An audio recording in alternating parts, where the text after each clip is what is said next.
Yes, hello, here we are again. It's another of those stupendously exciting episodes of Brassmonkeez. This week, episode 8.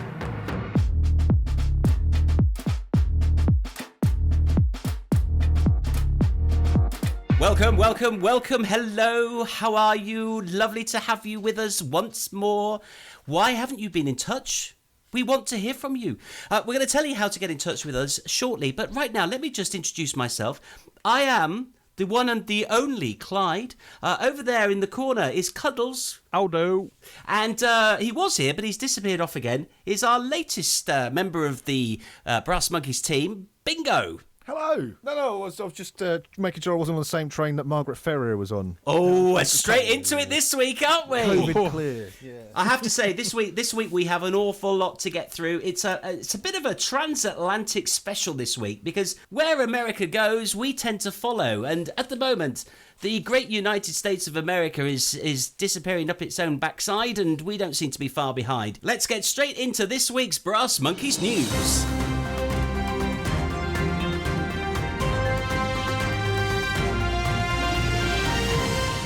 So this is Brassmonkeez. Every week we start off our little episode by having a look at what's happening in the world that we sadly all have to live in at the moment, which does seem to be decidedly surreal.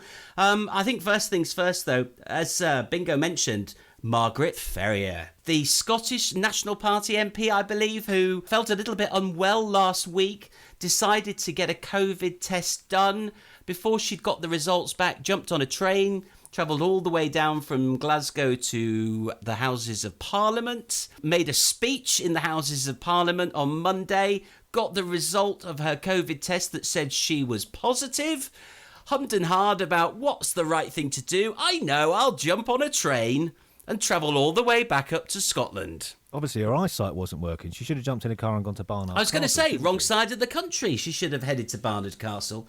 Seriously, I'm just going to hand over to you both, Cuddles and Bingo, because I have been literally self-combusting over this story. So have a chat between yourselves while I just go and douse myself in water.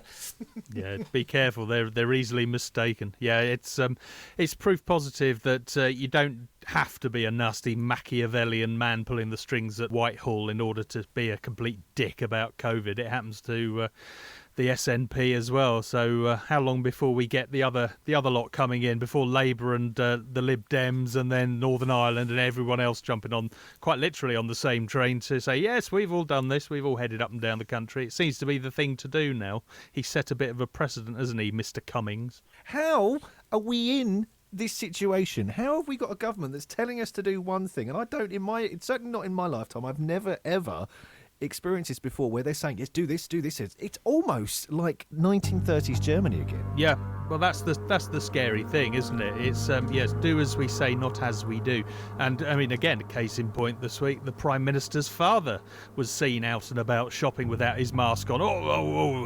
Yes, I'm sorry, I completely forgot about that. Of all the people in the country who you would think would be trying to keep his end of things up, it would be somebody related to the Prime Minister who, lest we forget, was off ill with COVID and quite close to death at some point. Sorry, Cuddles, wasn't it the same Stanley Johnson who, during lockdown, took himself off to his Greek apartment, supposedly to make sure it was COVID safe, ready for renting out to anybody? Ah, yes, that hypocritical twat. Yes, that's the one. Well, again, that just completely reinforces Bingo's point, doesn't it? It's utter hypocrisy, and we're all supposed to toe the line and do as we're told, yet they can just run riot and do whatever the hell they want. Fuck them all, I say. Just don't mince your words there, Cuddles, will you? Sorry, but like you though, I mean, I'm in danger of spontaneously combusting with anger as well. Put me near a naked flame and I'll just go straight up, which is why I'm sat here in a load of bubble wrap and a bucket of sand on the floor at the minute.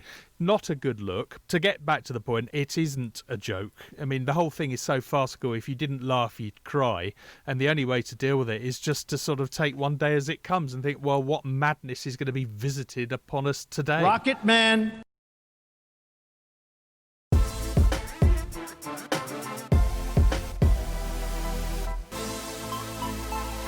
Now, here at Brassmonkeez, you'll notice that we tend to bash the government on an absolutely regular weekly basis, or whenever we manage to get one of our episodes out for you to enjoy. But we're not limited to the Tories, because that cock, otherwise known as Jeremy Corbyn, he thought it was clever to have a dinner party with 8 or 9 people around the table, and then somebody took a picture of them all. I wonder if Jeremy's thinking which of his red comrades has sold him out. The thing is, it could be anyone, because you know, I've seen people in the area I'm employed in trawling Facebook, looking for people out there not wearing masks and not social distancing, and it's just like, what are we turning into, some sort of Stasi?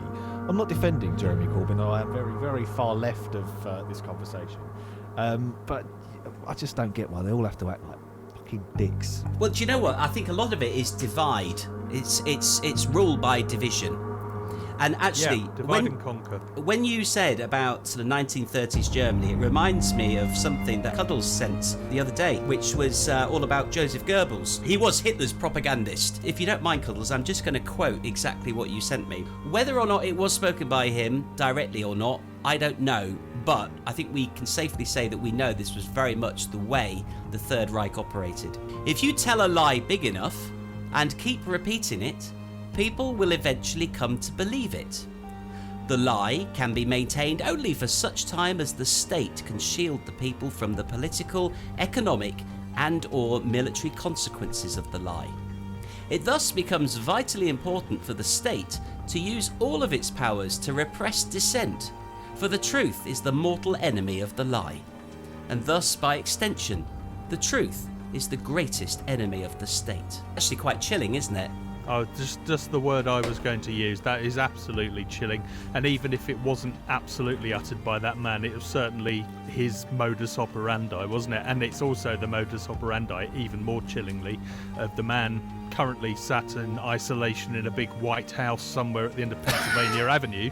And also the blonde twat who's running the show over here in Downing Street. Now, speaking of the blonde twat, so this week we saw him once more willing out his two experts, Chris Whitty, who is the Chief Medical Officer. He's a Professor, Chris Whitty, isn't he? I think he's a professor, which is even better. And Special Scientific Advisor, Sir Patrick Vallance. And you know, when he wheels those two out either side of him, that we're going to get something meaningful or not.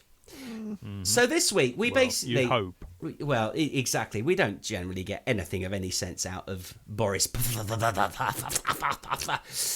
What I've here then, Alexander Pfeffel. Anyway, what we got this week, Boris again really trying to play his Winston Churchill. All these parallels with 1930s Britain and Germany are actually getting a little bit scary, aren't they? Yeah. What I found really interesting is Boris had got tripped up this week when talking about the rule of 6 and where you could or couldn't have people coming together. And it's all very complicated. And quite frankly, wherever you are in the country, if you don't know the rules that apply to you, well, you have my sympathy, because Boris doesn't. The people that he wheeled out on telly this week and in various media interviews, Gillian Keegan, training minister, she didn't seem to know what the hell was going on. And Alex Sharma, he was basically saying, well, these are gotcha questions that have been set up to trip us up. Well, no, it's not good enough. You can't say they're gotcha questions. Boris goes, oh, well, what you need to do is go check the websites. What fucking websites? Auto Express? DIY not?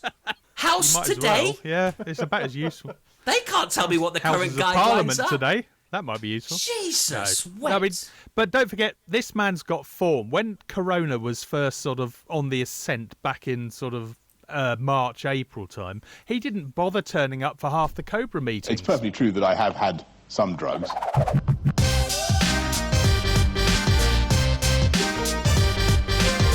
You are listening to the world-class, world-beating... Where have I heard that expression before? This is episode 8 and a bit. What do I mean by that? Well, in order to go any further, we have to do a blinge transition. Transition completed. Are you still there? Are you? I'm not sure if I'm still here. Where are you there, Cuddles? I'm just about clinging on. What happened there? I was sat there scratching my monkey backside, and all of a sudden I'm here, a few days further on in time. It's all gone weird. What the hell's happened? I'm a bit concerned. We seem to have lost Bingo. Bingo! Oh, Bingo! No monkey left behind, except on this occasion because I can't see him. Well, hopefully Bingo will appear in some form or other before the end of this here episode, whatever you want to call it. What do we call these outings that we have? Have you any idea what we should call them, Cuddles? An unpleasantness. An unpleasantness, a bit like our government. So we've moved forward from where we were 30 seconds ago or so when you were listening to this apparently ordinary episode of Brassmonkeez, otherwise known as episode 8. This is sort of episode 8.5. The world's been going bonkers since we recorded the first part of Brassmonkeez 8. When I say bonkers, I think the word surreal comes to mind. Who would believe, I don't know why I'm even asking this, Cuddles, but who would believe in 21st century America, land of the free... Allegedly. Yeah.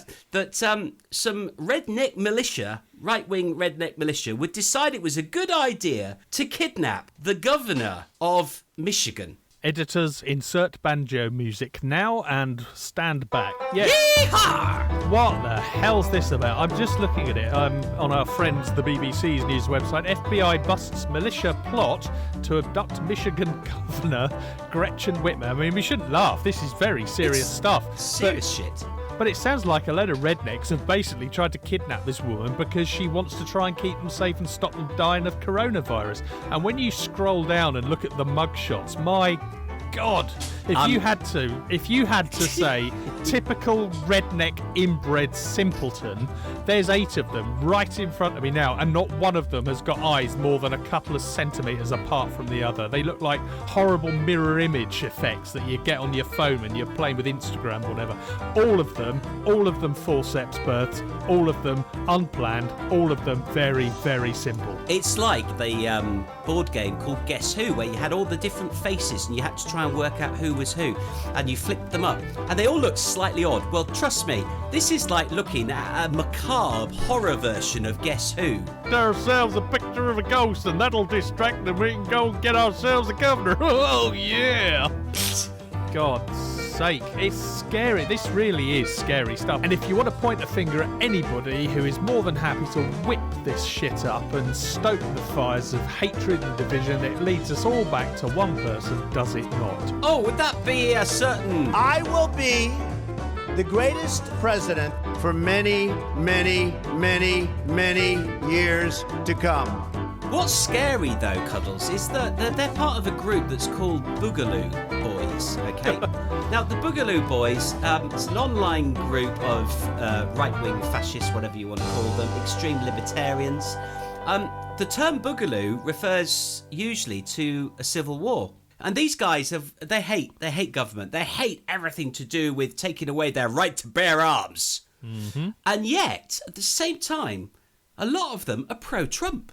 I mean, how does that work? It's like, do you not know what Trump is? I'm sorry. I've been very nice to you, although I could probably maybe not be based on the way you have treated me, but I wouldn't do that. Well, again, it just shows how one side is using the other. They're that thick that they can't see that the big orange simpleton in the power at the minute is using them, making them think that they are the people he represents. He's using them as his foot soldiers. He can happily let them run riot and go and do all these terrible things that I'm sure he's more than happy that they get on and do, but then he can deny any liability and go, oh, these aren't the sort of people we want in our country. We want law and order. But if this woman is doing things that upset people so much, who am I to argue? Well, of course, she's a Democrat, isn't she? Let's not forget that. Oh, well, there's your problem. There's your problem. Well, you know, what was I thinking? I'm sorry, I'll just step back now. It's unbelievable. But it's not unbelievable. Nothing's unbelievable now. No,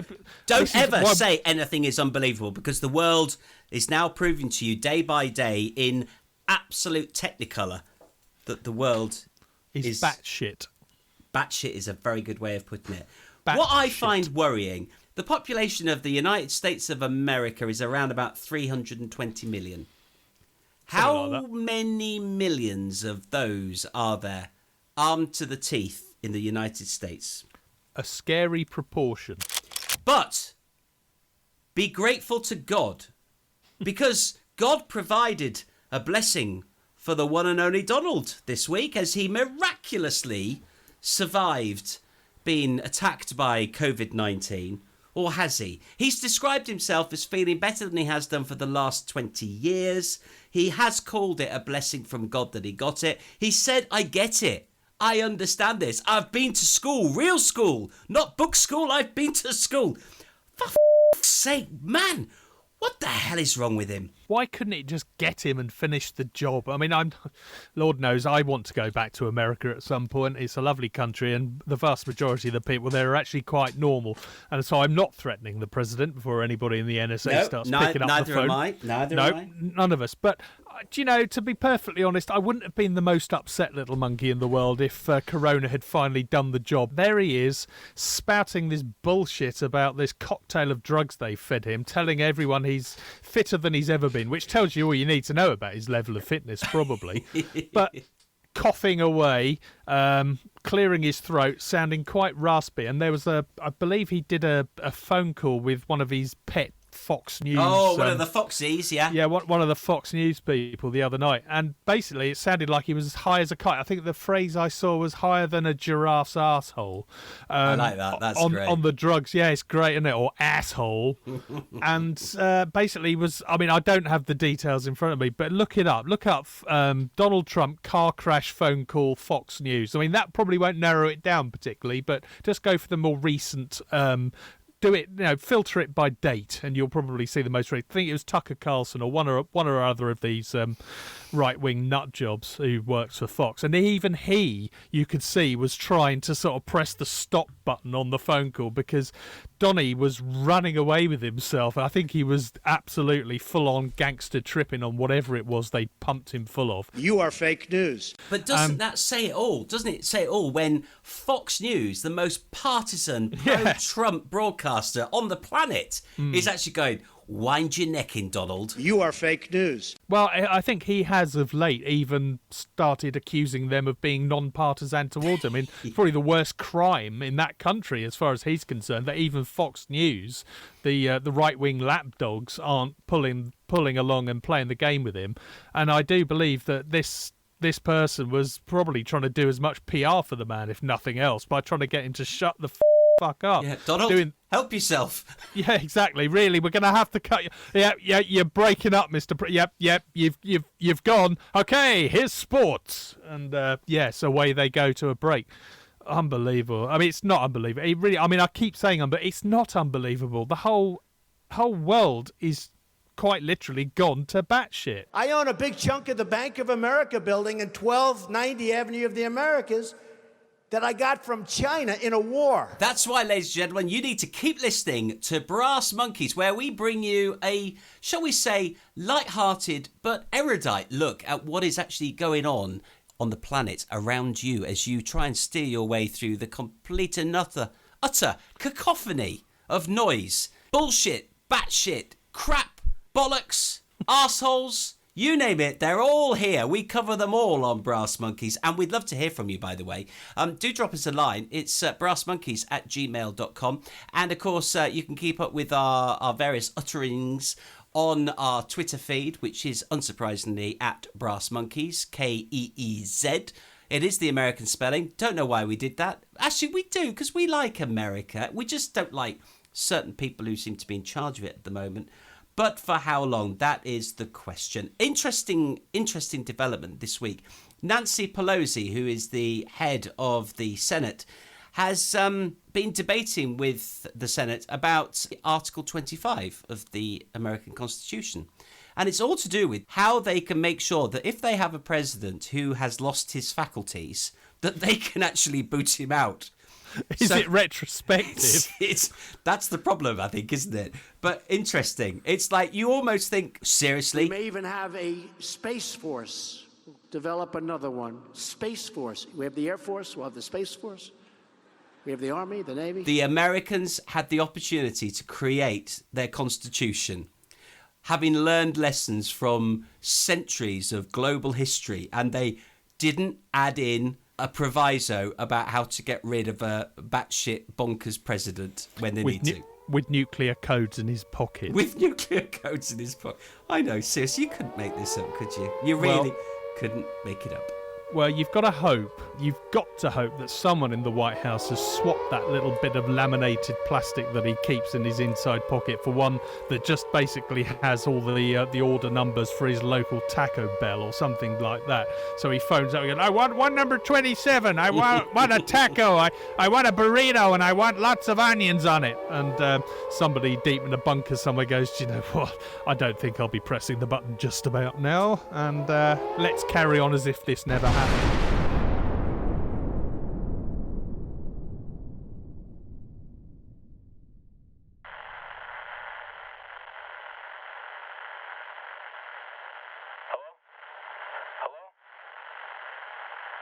Is anyone out there? We're survivors held up in a warehouse. Supplies are running short. Is anyone out there? Please, we need help. We're almost out of food. Hello? We need help.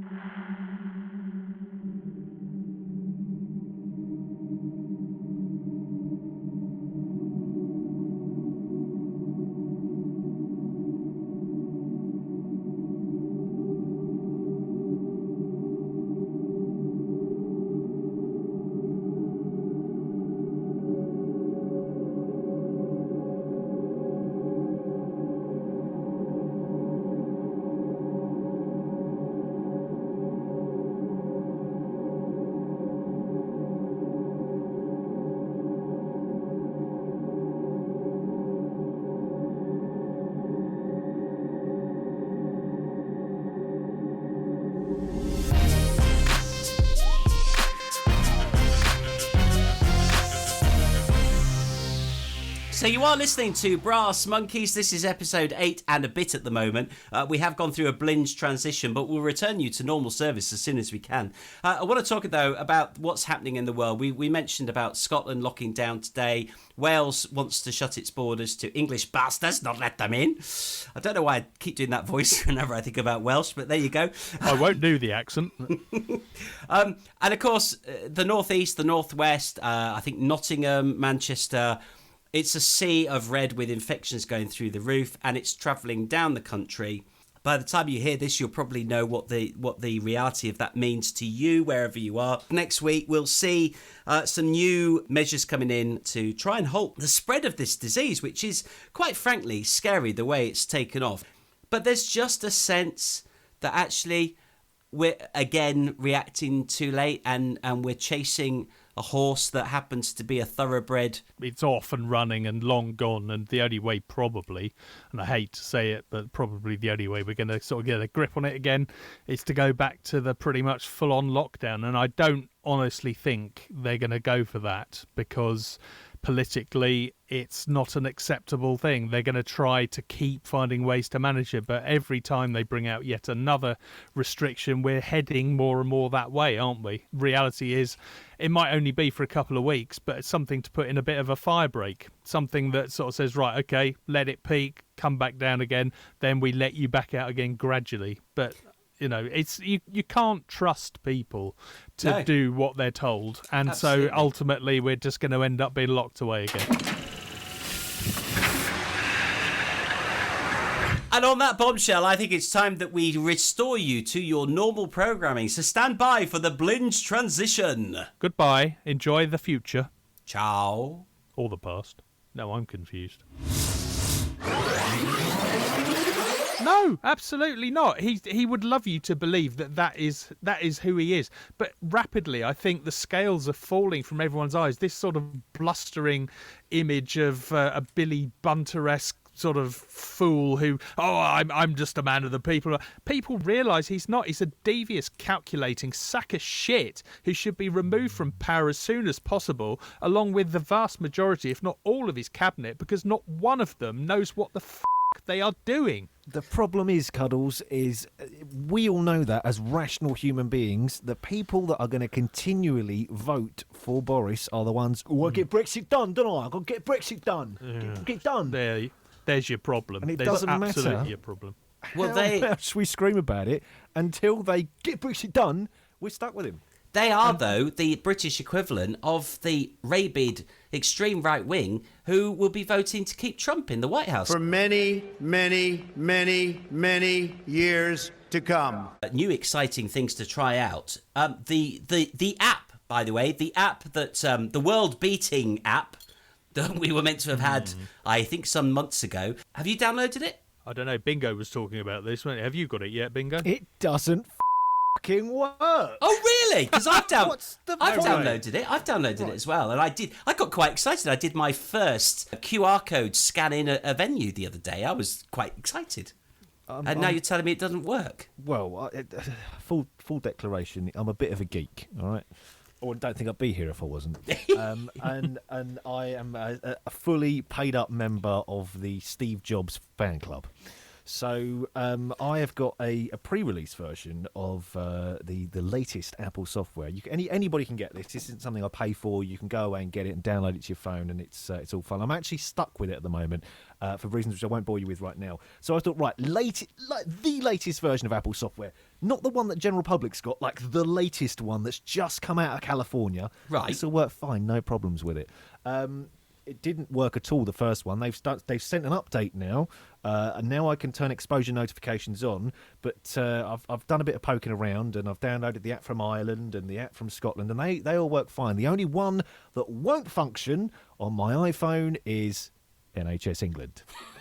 And so it goes. It's just, I mean, hang on. The message reads, unfortunately, you can't run this app. This could be due to a restriction in your settings. For example, this is a company phone. It's f***ing not. Or another app on your phone is using the same technology and stopping this app from working. No, it isn't. So there you go. Before we get people angrily writing and going, well, you need to delete the Scottish one and the Irish one. Done all that. I know where I kind of am. I was going to say, don't mess with Bingo when it comes to IT and stuff like this, because Bingo will out Bingo you every time. Fucking massive forehead for a reason. You know? T-fell. A proud simian. But yeah, it's good in essence that people have been downloading it, and it does work in a lot of cases. But it's just, I think we could forgive their failings, and I'm talking collectively about the government here. We could forgive their failings if it wasn't such a long list, a litany of cock-ups. A collection, a clusterfuck. But it's true. I mean, it's absolutely true. I mean, they've had to rush out a patch for the NHS England one just this week because people were complaining the fact, well, I've had a test. I can't enter the details. It's not accepting the fact that I am clear. I can't tell people to let the app actually do what it's supposed to do, which just renders the whole thing completely useless. Apparently, people who had independent tests wanted to update the system. They're going, oh, no, you can't do that. Why would you want to do that? Well, so that I can tell everyone around me that I don't have COVID and they don't need to worry if I walk past them and my phone talks to theirs and says, hello, how you doing? You all right? You got COVID? No, I'm good, actually. Thanks. How about you? I'd love to tell you, but unfortunately I can't because I can't put it in this stupid fucking application that doesn't work.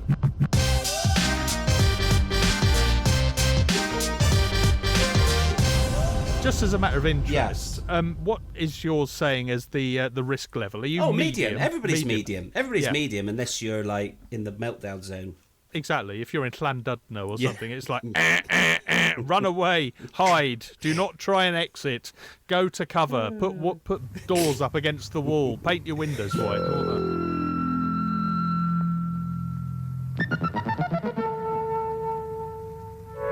When you hear the air attack warning, you and your family must take cover at once. You are listening to the legendary, world-beating Brassmonkeez. We might have slightly oversold ourselves there, but hello, I'm Clyde, that's Cuddles, and he's Bingo.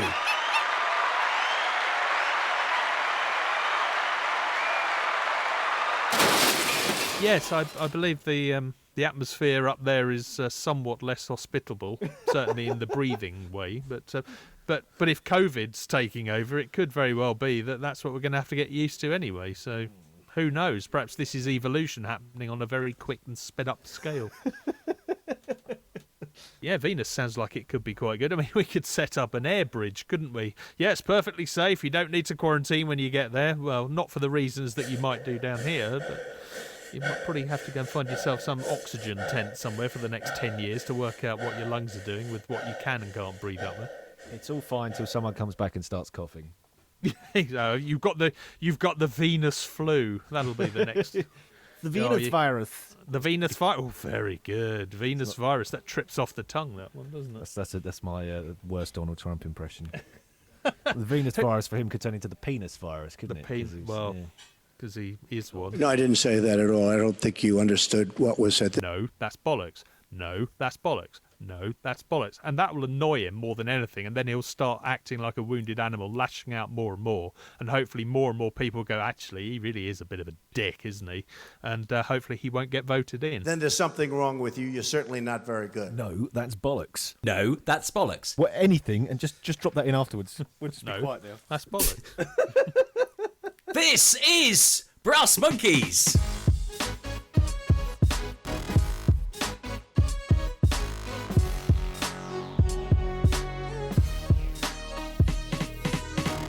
I thought you were going to say, no, that's bollocks. No, we'll do that in post. Do that in post. Oh, God, all You right. can sync them up then. I can. All right, I'll do that. Yeah, let's That's both sort fine. at the same I'll do time. that. What we should do, I'll add this to the outtakes as well. we should do a chorus of it like Ken Everett used to do. No, that's bollocks. No, that's bollocks. No, that's bollocks. And then Let's do stick that them all now. together. Let's do that now. Let's do a few. No, that's bollocks. No, that's bollocks. No, that's bollocks. No, that's bollocks. That's bollocks. Bollocks! Well, I couldn't possibly comment. Absolutely. And in other news, this is Brassmonkeez. Hello, welcome. Hope you're enjoying this inane drivel that we put out every week to 2 weeks. Do get in touch, and Cuddles is going to tell you how to do that right now. There are a number of different avenues by which you may approach us. You can first off try Twitter. We're at Brassmonkeez, BRASSMONKEEZ or Z. If you're over there, try not to catch COVID from the president. You can also get in touch with us, brassmonkeez@gmail.com.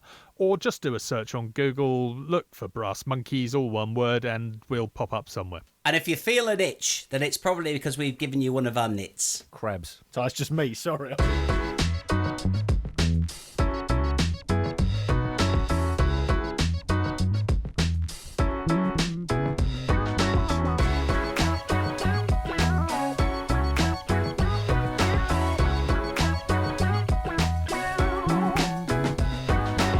You're listening to the world-class beating Brassmonkeez. Hello, my name's Clyde, that's Cuddles, and here's Bingo. Hello, Bingo. Hello. So, Bingo, you're a bit younger than Cuddles and me, so therefore your outlook on nostalgia is probably somewhat warped. Well, maybe warped's the wrong word, actually, or maybe not, because you know who the HOFF is, don't you? I am well aware of who the HOFF is. You do know the HOFF. Now, the HOFF, you will know from listening to Brassmonkeez episodes before you came on board with us, the HOFF appears with alarming regularity on this particular programme, and I've been at a loss to understand quite why. I want to talk about the HOFF once again, particularly as the state of the world seems to be so completely upside down. But this... For those of you who are listening and thinking, hang on, I've missed this whole HOFF thing, I'm going to hand over to Cuddles here because you are the best person to talk about the HOFF, aren't you? I know that you're his biggest fan. Oh, I love the HOFF. How can you not like the HOFF? There's a man who started his career, well, the career as far as most of the world got to know him, talking to a car that drove itself. Various exploits followed from there throughout the 80s. And a man fond of a tight leather blouson, some tight black jeans, and a very bouffant hairstyle. Basically, he was a hero to so many people who grew up in a certain era throughout the 80s. Don't hassle the HOFF, as he's famously known to have said in the past. Yes, David Hasselhoff, a man who starred in Knight Rider, which was a story about a man who was taken from obscurity, stuck in a black car that could drive itself, do all sorts of clever stunts, drive itself, get you there, get you back, home in time for tea, 50 minutes worth on ITV, everyone was happy, tuck into your fish fingers and chips. It was what we grew up on, that and the A-Team.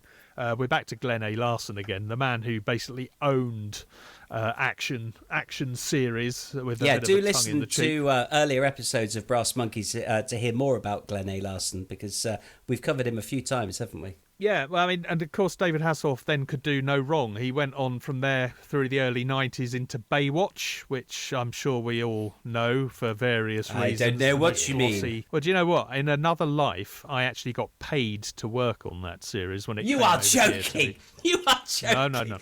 Were you an extra? No. Were you an extra on Clacton Beach? Yeah, exactly.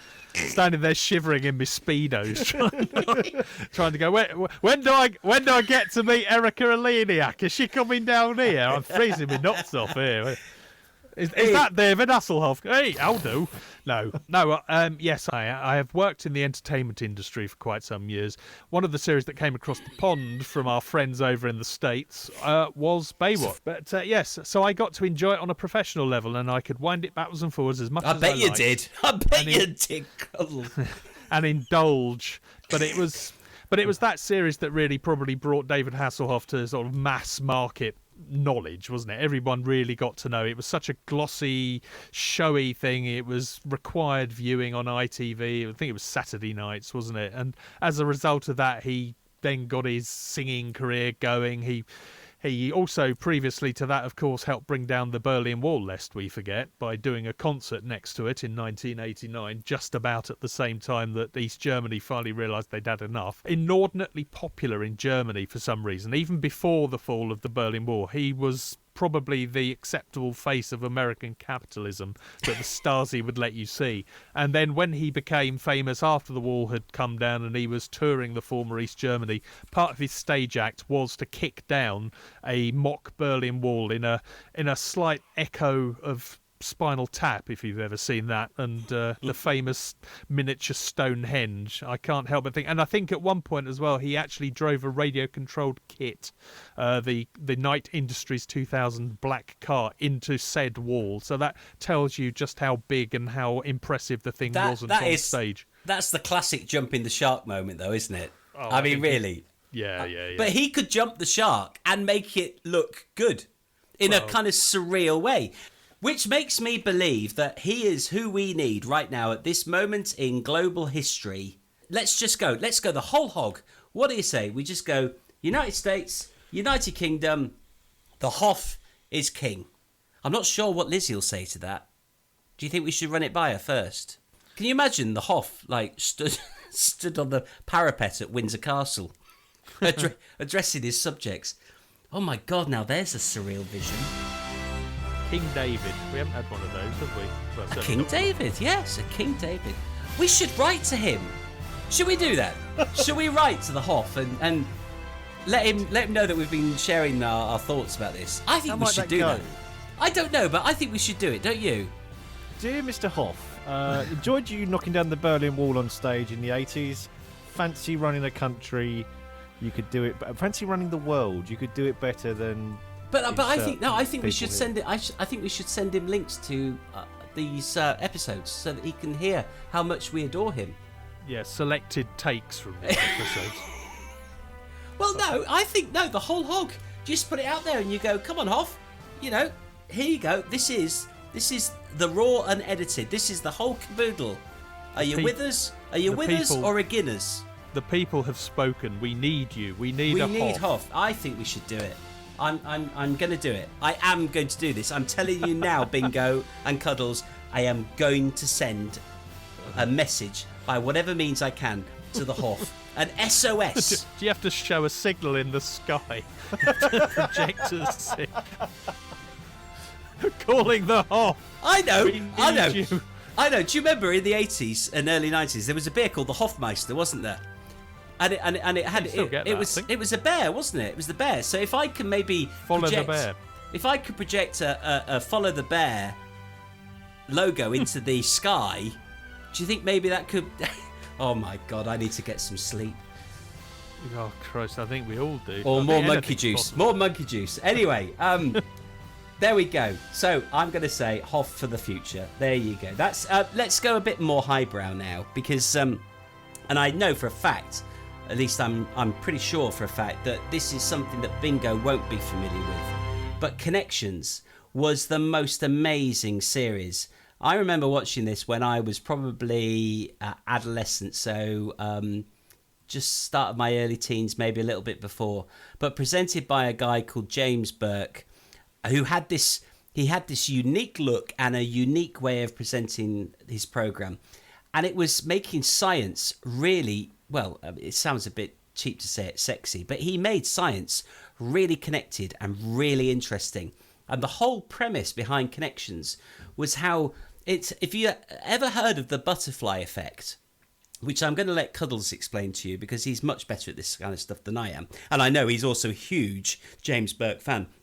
But the idea that the smallest of events can connect to the biggest of events is a fascinating one, and one that I've taken with me all through my life. Well, you mentioned you actually pretty much spelt out the butterfly effect fairly well there, didn't you? I mean, it's if a butterfly flaps its wings somewhere in Venezuela, then a planet implodes somewhere 3 billion miles out in space. And how do we get from there to here? How things are linked, I think, was what Connections was all about, hence the name. And it was a very interesting and well presented and very differently presented science series. It basically found a fairly well-known man even back then, James Burke, who was a science writer and presenter. He'd been present, I think, for a lot of the moonshot TV reporting. Yeah. As I remember, the Apollos. And he would basically bestride the world in various garb. I think at one time I remember seeing him in a safari suit a la Roger Moore. And one minute you'd find him walking along a beach giving his line to camera. The next minute he'd be walking through the darkest part of Manchester. The next part he'd be in somewhere in Mexico. But it was brilliant because he could link all these seemingly disparate locations, times, places together and give you the reason why they all had a bearing on each other. And it's actually a style that has been copied further down the line ad nauseum. You only have to look at D-Ream keyboard, Professor Brian. Oh, Brian Cox. Brian, we're just grains of sand in the hand of a baby who's somewhere out in space. But ultimately, we all matter, don't we? Don't we? See you next week, children. Sleep well. No, don't get me wrong. Brian Cox, I've got a lot of time for. He's brilliant on Twitter. He just rips the shit out of the government on every opportunity. Oh, we should get him on side. Yeah, we should do. But Can we see if we can get an interview with Professor Brian Cox? That would be cool, wouldn't it? Well, you seem to be taking on the role of our outgoing PR if you're getting in touch with Hasselhoff. Hang on, let me just make a note here. So I've got to send messages to the HOFF and Professor Brian Cox this week. There's quite a diverse retinue. But no, and if you look at Connections and then you look at stuff that's followed on, I mean, Brian Cox's sort of Mysteries of the Universe, that sort of thing, you can see that the seeds were being sown even back there. It stopped being this piece to camera, very dull, very bland, here's some information I know better than you and I'm going to tell you it, now shut up and listen. My favourite one was the one where he talked about a California brownout. Now, we've all had one of those. Do you know, I knew Bingo would react like that. Okay, so Bingo, I'm just going to educate you now. Okay, so you've heard about... I've had one of these about an hour ago. So you've had a brownout, have you? Okay. So anyway, for those of you not aware, if you have a power cut that's basically something trips, we generally call it a blackout. But a brownout is another term for an electricity power cut. And one of the episodes was all to do with a mass part of the States. I think started in California. But it was basically a very, very small event led to a huge power outage. And I remember it absolutely mesmerised me, the way he explained it and the science behind it. And here I am, many decades later, and I can still picture him with high voltage power lines in the background. It's weird, isn't it, how sometimes you just remember these things so clearly. Cuddles, you were mentioning about his style of presenting, as you said, but what you didn't touch on was his whole eyebrow thing, which was like yeah, I googled that. Like a couple of caterpillars, wasn't it? But interestingly, and this is where I love doing these Brassmonkeez episodes, we range far and wide over our subject matter. From James Burke's connections, we take ourselves to the world of threads. Now, earlier, we played you a little clip of Protect and Survive. I think it's time for another one. Cue!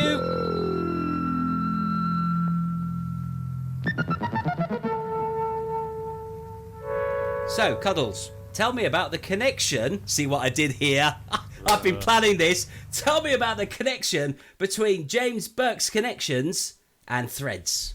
You really are an old pro, aren't you? Yes, the connection is a man called Mick Jackson who directed the series and then went on to direct a quite disturbing TV movie, I guess you would call it, but it was actually a made-for-television film made by the BBC called Threads, which was made in the very early 80s, right at the time when nuclear war looked like a very real thing to those of us who were old enough even then, I think, in our sort of teens to know that things weren't great.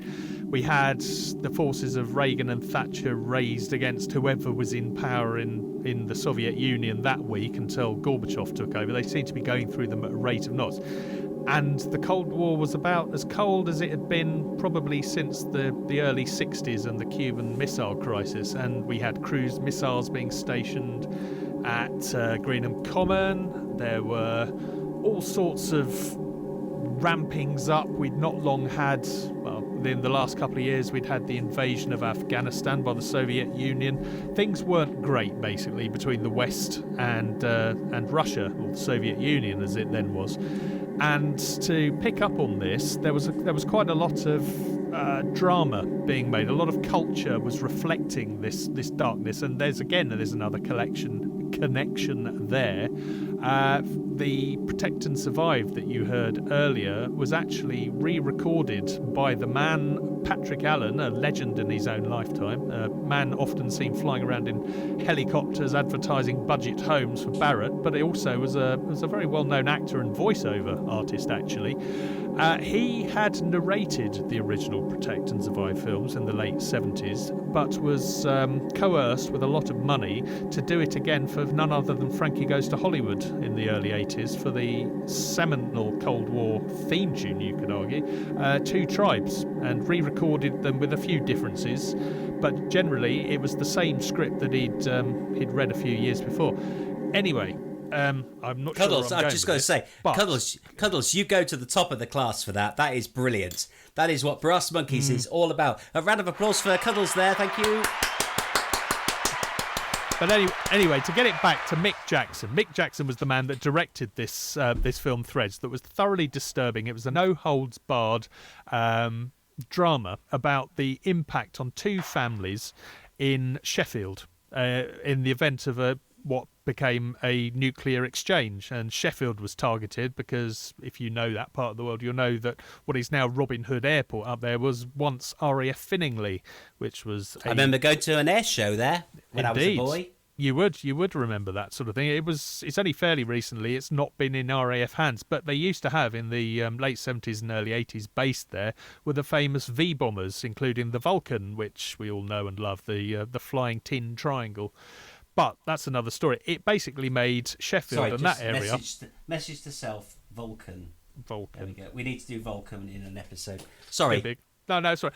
Basically, Sheffield was a target because of this V-bomber base, and that was reflected in this story. And it's the story of what happens to these two families in the immediate run-up to, and then the literal fallout from this nuclear explosion. And it pulled no punches. It was horrific. It was basically not a nice thing to watch, but it was highly regarded, very well received, critically acclaimed. It won awards and all sorts of things. Directed by Mick Jackson, who was the man who had directed the series earlier on, Connections. Anyway, Mick Jackson later went on to direct none other than The Bodyguard, the film starring Kevin Costner and Whitney Houston. Indeed he did. Not that I've ever watched it. No, I've seen it, but only in a professional capacity. Again, in my other life, apart from doing this, I have seen it and done things to it, as it were. But that's quite a change, isn't it? From going, we're back there again. But it's quite a change from making highly influential science education series with a vast budget that we would never see today unless it was something like Netflix or Amazon. The BBC don't have two pots to piss in, do they? Actually, just to go back on that slightly, around about the same time that Threads was being made, I think it was about a year. In fact, it might even have been about the same time. America did actually make an equivalent called The Day After, which I think I'm right in saying had Michael J. Fox in. I could be wrong. I'm going to look it up. Okay, and there's another film that's come to my mind as well, which was a made-for-TV film, which had, I think, George Clooney in it. It's all to do with the breakdown of communication between Russia and America, and ultimately they destroy each other. So quite a heavy film. Well, there's, of course, the most famous one there is Dr. Strangelove, isn't it? Oh, That's God, yes. A breakdown of communication, and that, again, that's a topic for another day. But the one I'm thinking of, sorry, it wasn't Michael J. Fox, Steve Guttenberg, obviously known famously from the Police Academy movies. He starred in that. And 1983, so it was pretty much exactly the same time that Threads. And again, this one, whilst it was a bit more schmaltzy and a bit more soap opera-y, it was still quite cutting and quite dark by comparison to the films that you mentioned, like Armageddon. It wasn't, oh, woo, yeah, we're going to save the day.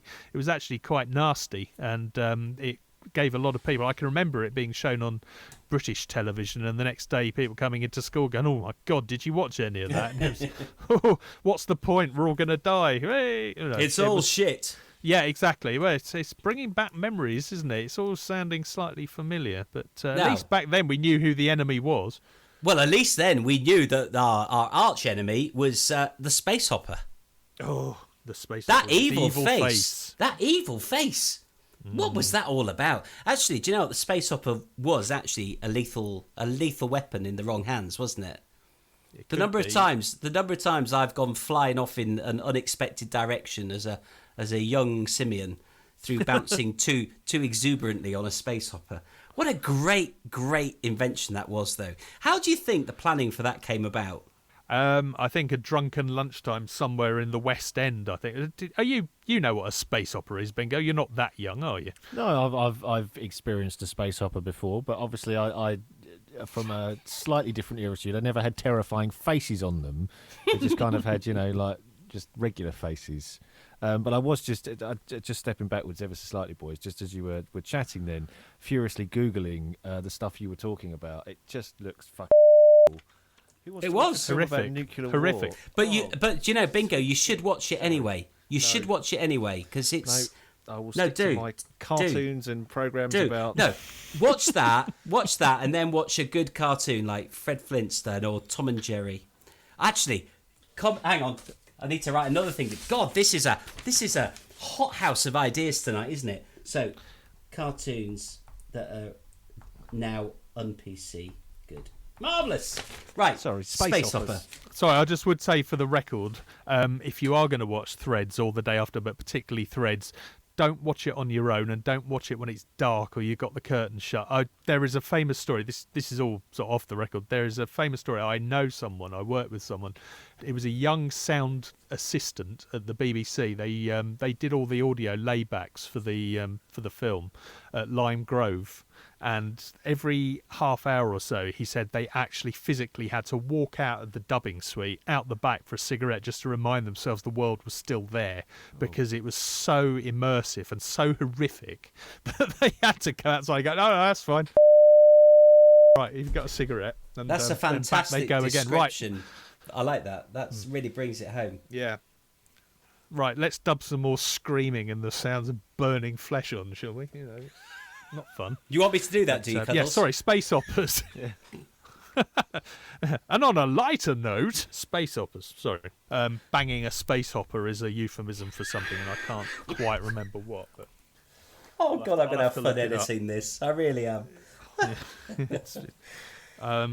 me look it up. But the space opera was great. I think we lucked in having the scary face. I don't know why they toned that down. I think it was I wonder a warning why to us all.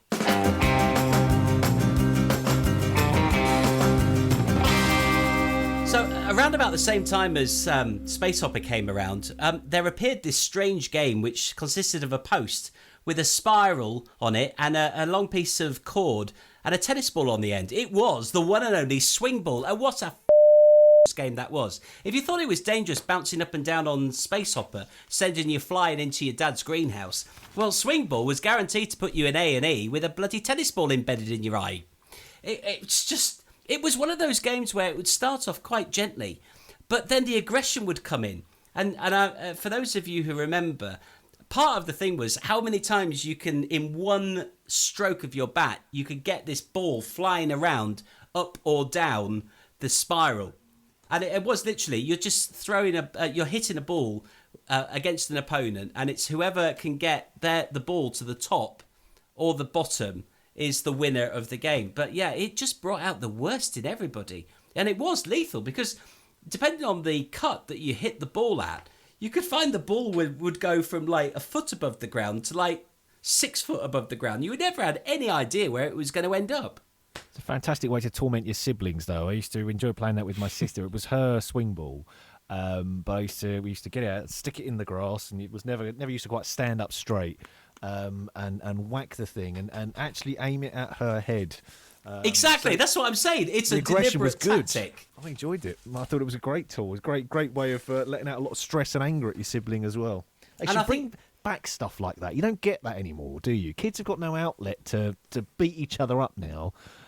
Everything's safe, and the edges are all soft and rounded. We should bring back some really angry, violent toys that just let them get it all out. That is the thing about that game, though, is it brought out the worst in the people who played it, without a shadow of a doubt. And just as you, Bingo, have described playing it with your simian sister, I was exactly the same. I usually reserved it, though, for when or rather the family had French exchange students came to spend summer holidays with me. God, how I used to detest those times. Really? Why has this obnoxious French boy arrived in my house in the middle of my summer holidays? Why do I have to entertain him? Why do I have to speak French to him when he won't speak English to me? Why?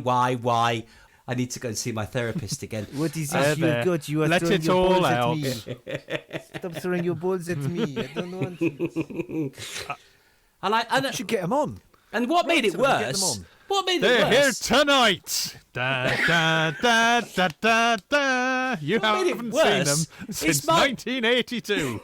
My mother had a go at me for being unfriendly. Unfriendly.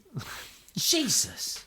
What was their first clue? Getting the croquet bat round the head, or the balls anally inserted?